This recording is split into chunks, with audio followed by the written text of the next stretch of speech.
Hello everyone, welcome to the world of data structures. Our today's topic is hashing, collision and collision resolution techniques in hashing. Hi, this is your instructor Janice Shah. So let's begin with today's outlines. Students, first today we are going to learn about how the collision works. What do we mean by collision? Then the types of collision resolution techniques like separate tree chaining, open addressing. In open addressing, we are going to see about the linear probing, quadratic probing and double hashing method. Okay, so let's start with the first, the collision.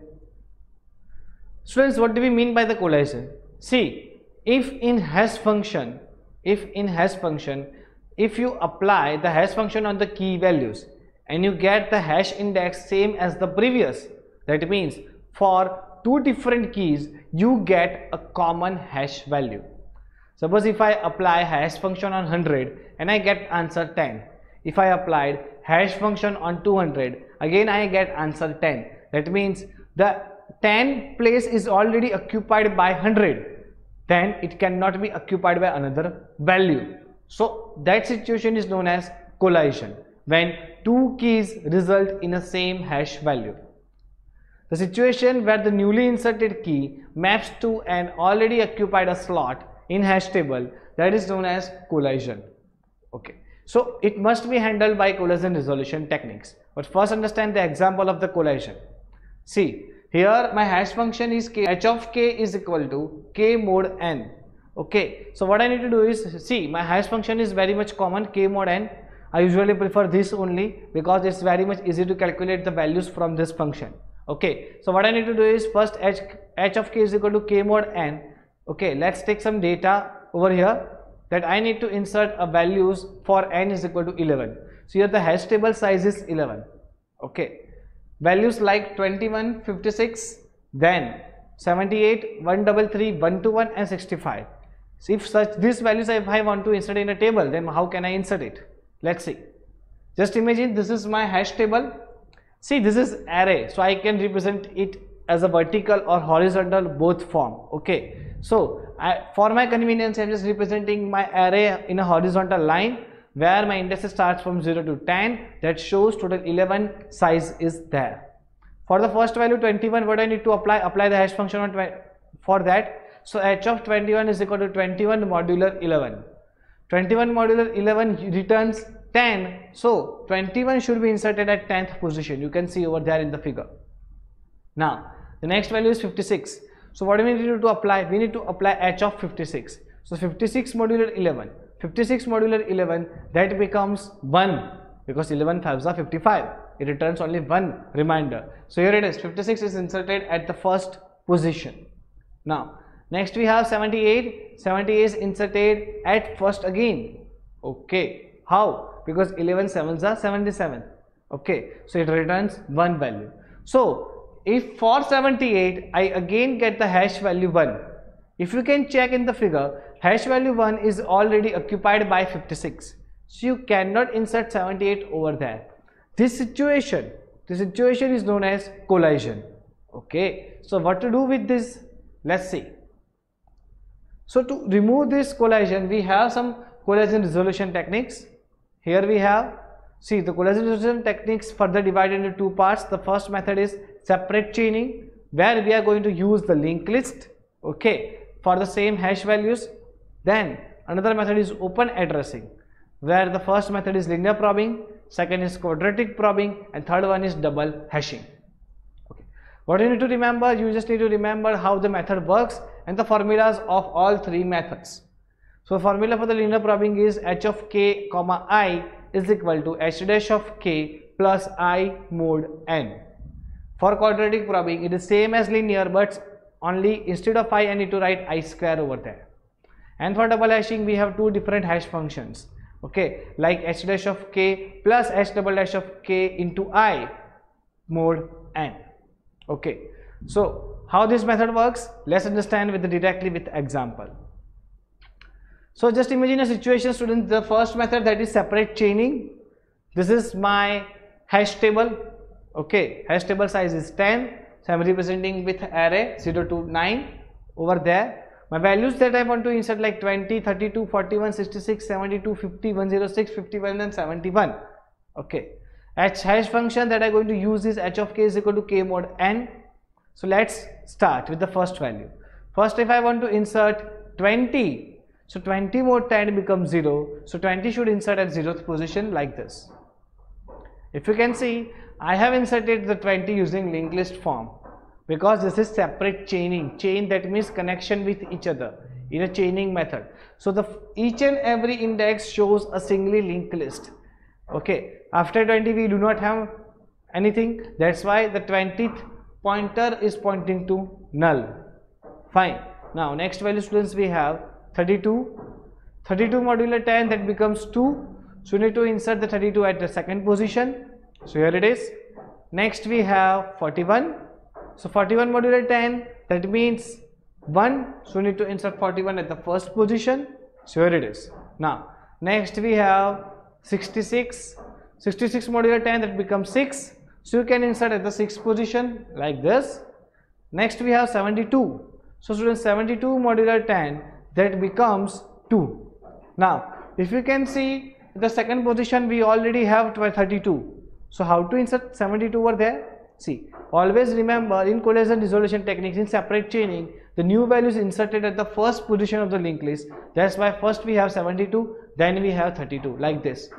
See, now there is no collision over there. You can insert n number of values at the second index. Okay, so whatever the key values that contains hash value 2, they all are getting inserted at the second position in separate chaining method.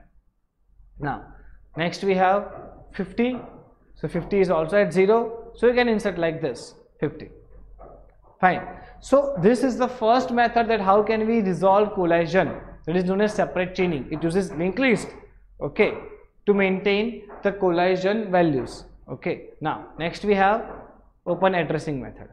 Students, in open addressing, instead of linked list, we are going to use a record in array, where each and every new entry has inserted the hash index of the hashed value computed with a new formula, and the array examined. If the place is available, then it is inserted over there. Okay. So what do we mean by probes? Why they are known as linear probing, quadratic probing? That we will understand soon. So let's see. The first method, students, we have linear probing. The formula for linear probing is h of k comma I is equal to h dash of k plus 1 mod n. Here h dash of k plus I mod n, where h dash of k is any hash function. But for my convenience, I am going to take a hash function like k mod n. Okay. So here I want to insert such type of values. Here I have values like 176, 75, 37, 56, 79, 158 and 10 and 99. Here n is equal to 10, that means hash table size is 10. Okay. So let's see. This is my hash table. Okay. For the first values 176, I need to apply, see, key and I is a probe. By default, for each and every key value, first I is 0. If collision occurs, then I is incremented. If collision occurs, then I is incremented. Then if we get another key value, then again I becomes 0. Let's see how. First I have h of k comma I, so I can write h of 176 comma 0. Need to apply the values over there. So h dash of k, the function is k mod n, that means 176 mod 10 plus, instead of I should write 0, then mod 10. So 6 plus 0 mod 10, 6 mod 10 becomes 6. So 176 inserted at the 6th position. Now next value, we have 75 with us. So again apply the formula. So 75 mod 10 plus 0, because I is 0. Okay. So 75 comma 0 is equal to 75 mod 10 plus 0 mod 10. Okay. So here the 5 plus 0, we get answer 5. So 75 is inserted at 5th position. Now next we have 37 with us. For 37, it goes same like previous two. So 37 mod 10 plus 0 mod 10, again we get the answer 7. So 37 is inserted at 7th position. Okay. So such like this you can insert our values. Now let me show you 56. See, for 56 I am just going to insert 56 comma 0, that returns 6. Now tell me, students, 56 comma 0 that returns 6, that means, but the 6 is already occupied by 176. This collision occurs. Collision occurs. So here what you need to do is, if the collision occurs, then you need to do a probing in a linear manner. That means if the I is 0, then you need to take I 1. Okay, so you need to again find out the values for this. So next value is 56 comma 1. 56 comma 1. Now I becomes 1. Okay, that is a change. Now I becomes 1, so we get the value 7.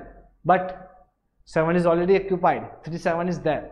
So you cannot insert 56 over there. So what to do? Just need to again increment I. So now your I becomes 2. So it is 56 comma 2. That is 56 comma 2. That becomes 8. So here your 56 is going to be inserted at 8th position. So here you can insert a 56 value at the 8th position. Okay, now let's see for the next values.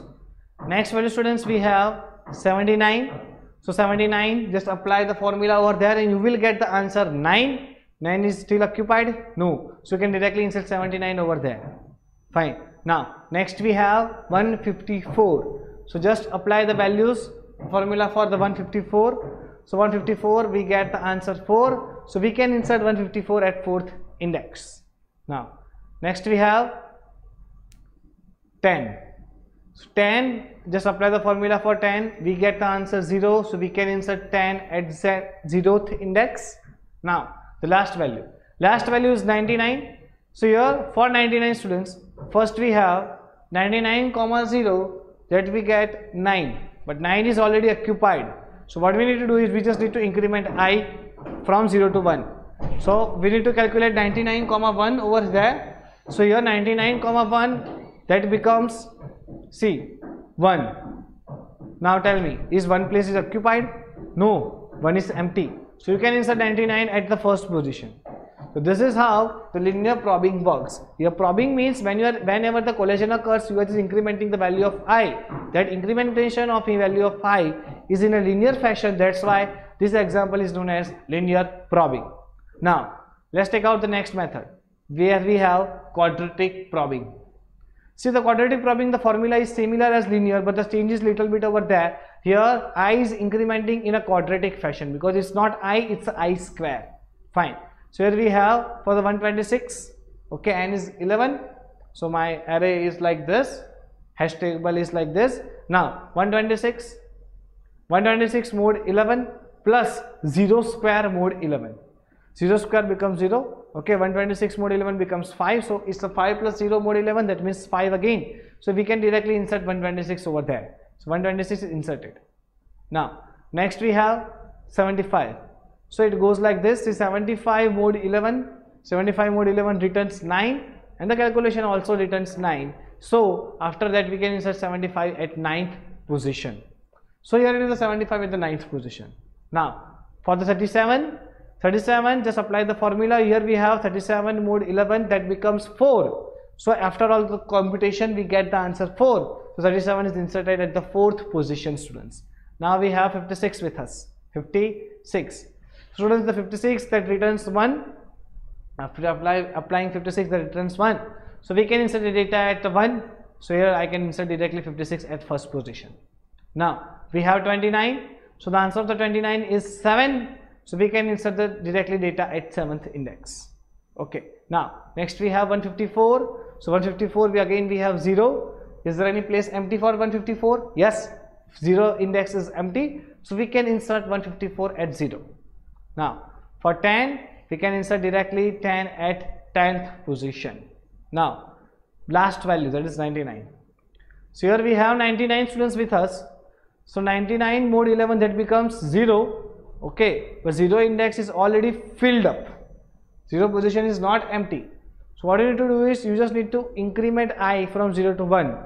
So that becomes 99 mode 11 plus 1 square. See, instead of 0 square now it becomes 1 square. So here it is. The answer is 1. But now 1 is also occupied. So you need to increment I again. That becomes 2 square. So 99 mode 11 plus 2 square, that becomes 4. But 4 place is already occupied. So what to do? We need to again start with 3. So 3 square, that becomes 9. But 9 is already occupied. So go with again increment I, that becomes 4. So here it is, that becomes 16. 16 mode 11, that becomes 5. Is 5 occupied? Yes. 5 is occupied. So we need to again take another chance to increment I. That's a 5. So 25 more 11, that becomes 3. 3 is empty, so I can insert 99 at my third index. Fine. Such like this the quadratic probing works. Now let's see the last method, that is known as double hashing. You just need to think about the formulas only. Okay. So here we have the double hashing method where h of k comma I is equal to h dash of k plus I into h double dash of k. So here you need to find out the hash value 2 times. H dash of k is a one function, h double dash of k is another function. That's why it's known as double hashing. But little bit twist over there, that the in h dash of k n value, that means that here the table size is 13. So for h double dash k you need to take the table size lesser than 13, smaller than 13. But it must be a prime value, that's why I need to take 11 over there. Okay. So here my n is 13 and dash is 11. Okay. So let's start the insertion process. For the 126, okay, when I'm applying the values goes like this. 126 comma 0 is equal to 126 mod 13 plus I is 0. So 0 into 126 mod 11. 126 mod 11. This 126 mod 11 is your h double dash k. Bracket complete, and the last time we have mod 13 with us. That returns the answer 9. So 126 inserted at the 9th position. Now we have 75 with us. That returns 5. It inserted 5th position. Now next we have 37. 37 returns 2. That means 37 is inserted at 2nd position. Now next we have 56 with us. 56 returns 4. So 56 inserted at the 4th position. Now next we have 29. See, 29 returns 2. 29 returns 2. That means here 2nd position is already occupied by 37. So you cannot insert 29 over there. So you need to increment your I. So here my I is incremented from 0 to 1. So 2 is occupied by that place.